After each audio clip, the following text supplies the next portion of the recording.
IMF के माहिरीन ने पाकिस्तानी हुकूमत के साथ वर्चुअल मुज़ाकरात किए हैं और क्या निकात रखे हैं सामने। सलीम बुखारी साहब, देखिए, हमें बात तो इस पर तफसील से करनी थी, लेकिन चूँकि वक्त की कमी हमेशा आड़े आ जाती है। पहली बात तो यह है कि IMF ने अपने प्रेशर के तहत सूबों से ज़राअत पर इनकम टैक्स को तस्लीम करवा लिया है। ये बहस को पिछले 30-35 बरस से चल रही थी कि एक इम्पॉर्टेंट सेगमेंट जो बिग लैंड होल्डर्स हैं उनसे ज़राई टैक्स लेना चाहिए, और अगर ये हम इम्प्लीमेंट कर चुके होते तो अब हमें कशकोल लेके IMF के पास जाने की ज़रूरत नहीं होती, इसलिए कि 80% जो हमारा मुल्क है उसमें ज़राअत जो है वो बेस्ड थी, एग्रो बेस्ड हमारी इकॉनमी है सारी,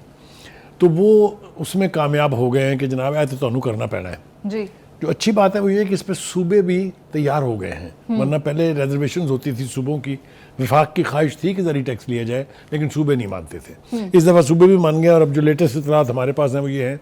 कि उन्होंने ज़राई टैक्स आमदन पर टैक्स की वसूली का प्लान मरतब करने के लिए IMF को कहा कि हमें 2 दिन दे दें जी। तो वो प्लान अब सबमिट करेंगे। और दूसरी बात ये कि इसमें KPK की गवर्नमेंट भी शामिल है, उसने भी ये टैक्स देना एग्री कर लिया है। ये एक अच्छा ओमन है, लेकिन सवाल फिर वो अपनी जगह ही है कि क्या दिल से ये लोग टैक्स देंगे, या इनकम टैक्स की तरह यहाँ भी इशराफिया यानी जो बिग लैंड होल्डर्स हैं उनको इस्तिस्ना हासिल होगा और गरीब किसान जो है बेचारा मारा जाएगा। गरीब किसान के लिए वैसे तो बहुत कुछ किया जा रहा है, सोलराइजेशन की तरफ ट्यूबवेलों पर सोलर दे रहे हैं, किसान कार्ड भी बन गया है, वो भी है, लेकिन ये जो अशराफिया एग्रो बेस्ड इकॉनमी के ऊपर काबज़ है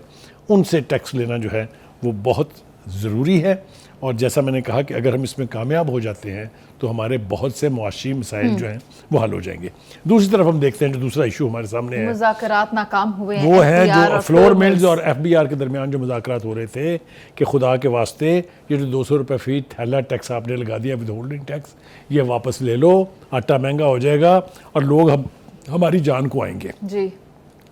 वो मुज़ाकरात जो है वो चूँकि नाकाम हो गए हैं, इसलिए अभी टेंशन मौजूद है, जिसके नतीजे में फ्लोर मिल्स एसोसिएशन जो है उसने पाकिस्तान भर में आटे की मिलें बंद कर दी हैं। तो मुझे तो ये लग रहा है कि ये एक तरह से इलामिया है, वार्निंग सिग्नल है कि भाई आटे के बुरान के लिए भी तैयार रहें। देखें, मिलें आटा नहीं बनाएंगी, मिलें आटा नहीं तकसीम करेंगी तो मार्केट से आटा शॉर्ट होगा, तो आप खुद ही सोच लें कि फिर क्या होने जा रहा है।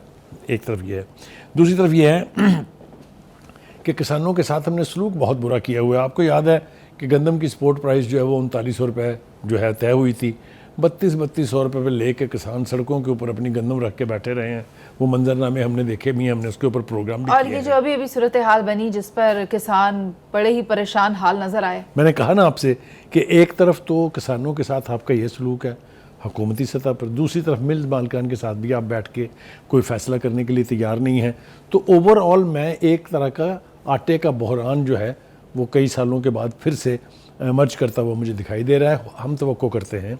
कि हुकूमत, चाहे FBR है चाहे वजारत ख़ज़ाना है, उनको चाहिए कि in the greater spirit of understanding